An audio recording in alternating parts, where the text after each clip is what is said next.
Olá meus amigos, sejam todos muito bem-vindos ao canal Ativo Virtual. E os resultados do quarto trimestre de 2021 do Banco Santander, com os códigos de Bolsa de Valores SAMB3, 4 ou 11, acabaram de sair. E será que vale a pena investir no banco? Bem, neste vídeo eu vou avaliar o que foi relatado pela empresa, analisar os indicadores fundamentalistas e fazer comparações de mercado com o Banco Itaú, Bradesco e Banco do Brasil. Por isso que desde já, convido a vocês que se inscrevam no canal e deixem um like neste vídeo, justamente para que eu entenda que esse conteúdo é relevante e continue trazendo outros. Lembrando de ligar o sino de notificações para receber todos os conteúdos aqui do canal. Tudo para manter você bem informado, para aproveitar as oportunidades do mercado. Então, bora pro vídeo. Bem, eu já começo esse vídeo indo direto ao ponto, aquilo que o investidor já quer saber de largada. Afinal de contas, como tem sido a distribuição de resultados aos acionistas? E aqui sim, estamos falando do Dividend Yield, ou seja, quanto dos lucros está sendo revertido em forma de pagamento para os acionistas. E aqui lembrando que estamos fazendo a revisão dos resultados do quarto trimestre de 2021. Isso porque o exercício do ano 2021 acabou de encerrar para o Banco Santander com essa divulgação, que é justamente quando a empresa faz a apuração dos seus resultados financeiros e apresenta o DFP, que são as demonstrações financeiras do período. E assim podemos ver que o Banco Santander fechou o ano de 2021 com chave de ouro, com um dividend yield dos últimos 12 meses de 8,8%. É claro, o banco teve a elegância de não citar quais foram os outros bancos que ele colocou aqui nessa distribuição dos dividendos. Mas pelas cores já podemos fazer alguma inferência, como por exemplo, o amarelinho aqui seria o Banco do Brasil. E como eu já mostrei para vocês no Estatuto Social do Banco Santander, um dos objetivos do banco é realmente ser o banco que melhor remunera os seus acionistas. E aqui já trago para vocês uma comparação do Dividend Yield do Banco Santander com o Banco do Brasil, Itaú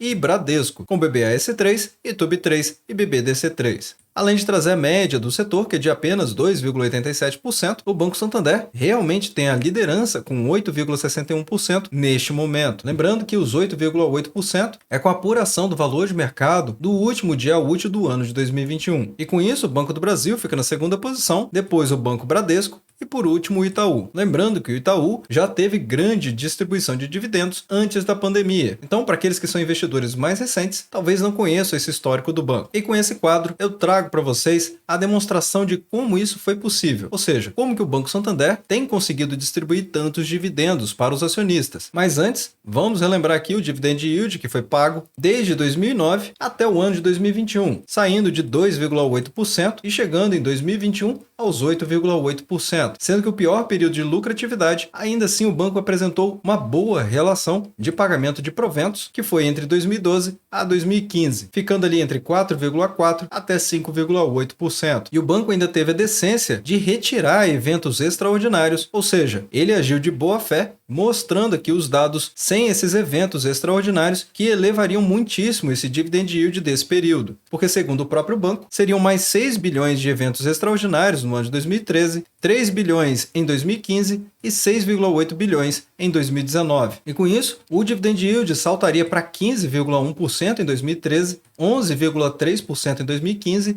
e 6,4% em 2019. Mas notem que mesmo que o banco não tenha colocado esses eventos extraordinários nesses percentuais de dividend yield desde 2009, ainda assim, efetivamente os acionistas receberam esses grandes dividend yield que foram pagos tanto em 2013, 2015 e 2019. Somado a isso, o dividendo pago por ação saiu de 41 centavos no ano de 2009, passando a 71 centavos em 2012, 84 centavos em 2015 e chegando aos R$ 3,37 no ano de 2021. Então, com certeza, quem é investidor de mais tempo do Banco Santander possui um dividend yield, um COST, muito mais alto do que 10%. Afinal de contas, esses investidores compraram a diversos patamares de cotação ao longo de todo esse período e, com certeza, o número de ações que possui é muito maior. Isso com um patrimônio menor que foi investido no passado. E isso explica uma pergunta que eu recebo recentemente, tanto no Instagram quanto no YouTube, que é qual é a vantagem de investir na renda variável, porque muitas empresas apresentam dividend yield dos últimos 12 meses abaixo da inflação. Mas é preciso lembrar que aqueles que são investidores de longo prazo fizeram aquisições em momentos anteriores, inclusive aquisições em momentos mais complicados, aumentando o número de ações e com a valorização das cotações e aumento dos rendimentos, a rentabilidade desses investidores está muito mais alta do que o dividend yield dos últimos 12 meses. Outra informação importante que eu trago para vocês é o ROI, que na verdade estamos falando aqui do ROAE, que é uma variação do ROI. E tentando simplificar esse indicador para vocês, o ROAE significa que a empresa está criando mais retorno para cada real de patrimônio líquido do negócio. Então, vocês podem entender ele como sendo uma estimativa do retorno sobre o patrimônio médio. E nesse caso, podemos ver que o banco saiu de 16,5% no ano de 2019, chegando aos 21,2% em 2011, sendo um dos melhores resultados dos grandes bancos. Atrelado a isso, a lucratividade do banco saiu de 4,7 bilhões de reais no ano de 2019, fechando a máxima histórica em 16,3 bilhões de reais no ano de 2021. E é claro, houve um momento difícil que foi enfrentado entre 2012 e 2015, e por isso eu trago vocês aqui para a evolução e transformação do negócio, porque segundo o próprio banco, houve um período de eficiência e processos que passou nesse período de 2012 a 2015, com momentos complicados aqui entre 2013 e 2014. Mas a receita no ano de 2021 finaliza com mais 10% de crescimento. Além disso, em relação à carteira de crédito do banco, o Santander apresentou uma taxa de crescimento anual composta de 10,3% de 2009 até 2021. E o banco está trazendo todo esse período justamente para considerar desde a oferta inicial de ações, que aqui estamos falando do IPO, que é quando ele vai para a Bolsa de Valores, e aquisições. E como eu tenho mostrado para vocês em fatos relevantes e comunicados ao mercado, ainda por cima o Banco Santander é carbono neutro, fazendo parte do Índice de Sustentabilidade Empresarial da Bolsa de Valores desde 2010, além do fim do uso do plástico e net zero até 2050. Além disso, o banco possui a ambição de ser a melhor empresa de consumo do país. E através disso, o banco indica que atualmente possui 53,4 milhões de clientes, que aqui estamos falando de clientes ativos, sendo que, na comparação de dezembro de 2021 com dezembro de 2020, no acumulado do ano, foi um acréscimo de mais 5,1 milhões de clientes. Então, só com esse crescimento de um ano do banco, já equivale a muitas fintechs. E um ponto que foi muito falado pelo Santander está em relação ao potencial de engajamento, porque o banco enxerga mais 23,1 milhões de clientes em potencial. Isso porque 8 milhões de clientes possuem 6 ou mais produtos do Banco Santander e 7,5 milhões de clientes possuem de 3 a 5 produtos. E é exatamente daqui que vem boa parte da receita. E esse quadro dos resultados do quarto trimestre de 2021 particularmente me interessou bastante e eu vou mostrar para vocês a razão. Primeiramente, a parte de empréstimos, que cresceu 12% de 2020 a 2021. Os prêmios emitidos de seguros aumentaram 23%. O Santander Auto cresceu mais 20%. Aumento de 4,7 pontos percentuais comparando 2021 com 2020, além de uma capitalização de mais de 360%. Mas a cereja do bolo realmente fica para os cartões de crédito, com um aumento de 26% do ano de 2020 até o ano de 2021. E aqui, inclusive, vou deixar um card para vocês do vídeo de análise especial que eu fiz da Cielo, porque também os resultados do quarto trimestre de 2021 da Cielo acabaram de sair. Então, vou deixar nesse card que está aparecendo para vocês nesse momento, para que vocês possam ver lá. Mas tem muitas pessoas falando que vai ser o fim do cartão de crédito por conta do Pix.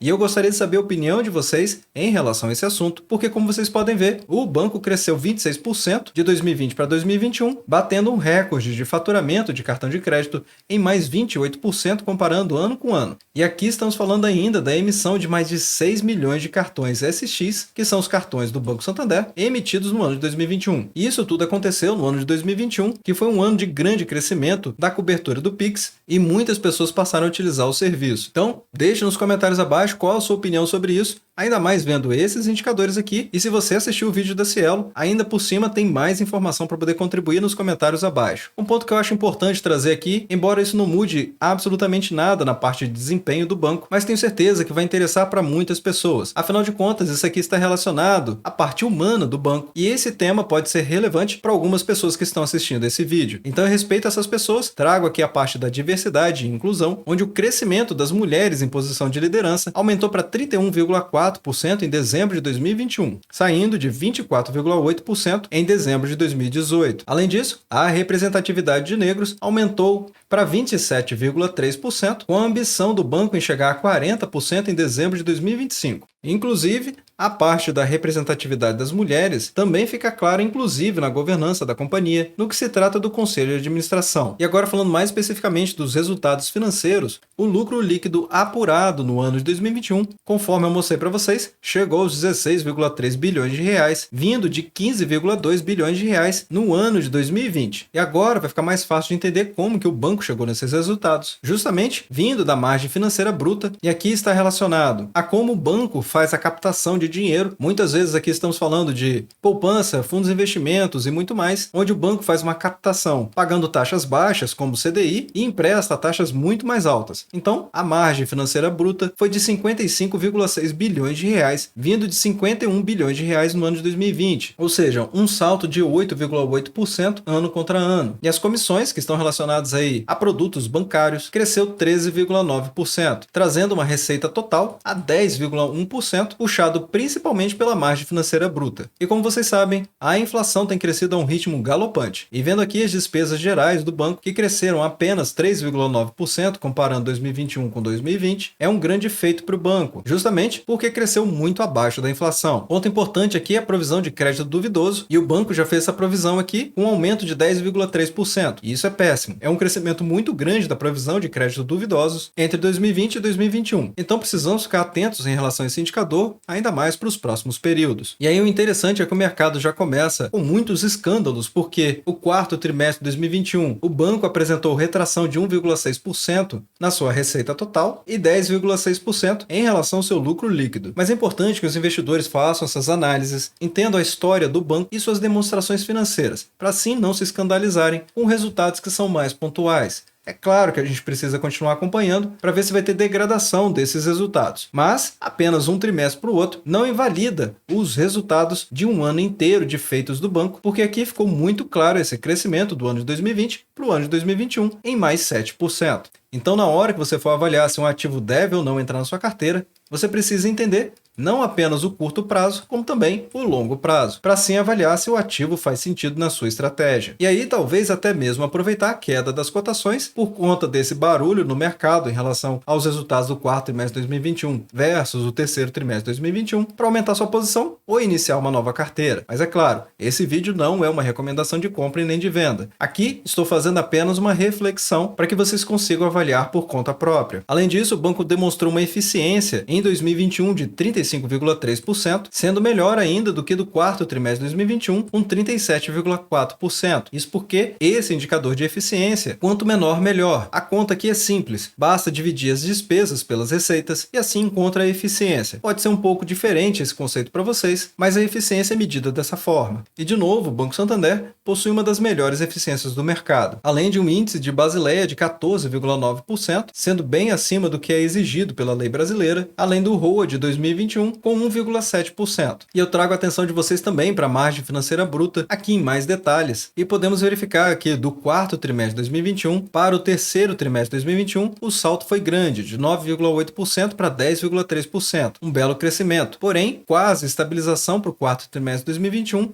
com 10,4%. No entanto, no ano, o crescimento foi menor, onde em 2020 o banco alcançou 10,6% e em 2021, 10,4%. Mas é claro, houve crescimento. E outro ponto importante aqui é a parte das comissões, que eu trago aqui para vocês a parte de cartões, conta corrente, seguros, e novamente reforçando a ideia de quão forte é a parte de emissão de cartões de crédito do Banco Santander. Lembrando que foram 6 milhões de emissões para o cartão SX. O banco teve um crescimento de 2021 para 2020 de 30,1% e quarto trimestre de 2021 e quarto trimestre de 2021 versus terceiro trimestre de 2021 de 22,7%. Além disso, crescimento de seguros também em 12,2% e somente conta corrente que teve uma queda de 3,9% ano contra ano e 6,3% trimestre contra trimestre. E aqui é fácil de entender, afinal de contas muitos correntistas não querem ficar pagando valores altos apenas para fazer manutenção de conta. Então realmente nesse quesito o Banco Santander perdeu aí algumas contas correntes, mas que no somatório final o total de comissões bateu 13,9% de aumento ano contra ano e 3,1% trimestre contra trimestre. E novamente a parte positiva, aqui falando das despesas gerais, o banco até colocou aqui 4% 4%, mas como vimos foi 3,9%, em um ano que a inflação bateu 10,06%. Aqui o banco até destaca nos últimos 12 meses. Então, realmente foi um grande feito que o banco teve de conter as suas despesas, fazendo com que, novamente, a eficiência do banco ficasse melhor, com 35,3% em 2021, vindo do ano de 2020 de 36,2%. A eficiência é despesa dividido pela receita. Agora, um ponto de atenção em relação ao Banco Santander é a parte da inadimplência, aqui nos índices, porque dos 90 dias, o banco bateu 2,7% aqui no quarto trimestre de 2021, ficando acima do Sistema Financeiro Nacional, que segundo dados do Banco Central, até novembro de 2021, o índice de inadimplência de 90 dias estava em 2,3%. E agora falando aqui sobre o anúncio de dividendos que o banco fez, o mais recente, eu trouxe para vocês aqui no canal, inclusive vou deixar um card que vai aparecer para vocês nesse momento, desse grande anúncio de proventos que está considerando aqui os dividendos intercalares e também juros sobre capital próprio, numa soma total de 3 bilhões de reais pagos pelo banco. E as datas foram data com, no dia 10 de fevereiro, data ex-dividendos, no dia 11 de fevereiro e a data do pagamento no dia 4 de março, sendo que as rentabilidades para SAMB3 com a cotação de R$ 15,29 é de 2,29%, lembrando que aqui a rentabilidade é líquida, porque eu já fiz esse cálculo para vocês, porque o rendimento líquido foi de 35 centavos por ação ordinária. E para SAMB4, a rentabilidade foi de 2,19%, com a cotação de R$ 17,61, e SAMB11 com a cotação de R$ 32,73, com a rentabilidade de 2,25% líquida. Então, um grande pagamento que o Banco Santander está fazendo, até mesmo porque é o primeiro do ano. E trazendo aqui o histórico de pagamento de dividendos, como vocês podem ver, o último que saiu, porém o banco vai fazer outros ainda esse ano. Comumente, ele faz pagamentos trimestrais, sendo que em 2021 ele fez o pagamento em fevereiro, depois em maio, agosto de 2021 e novembro de 2021. Então existem mais 3 pagamentos que o banco potencialmente pode fazer de proventos.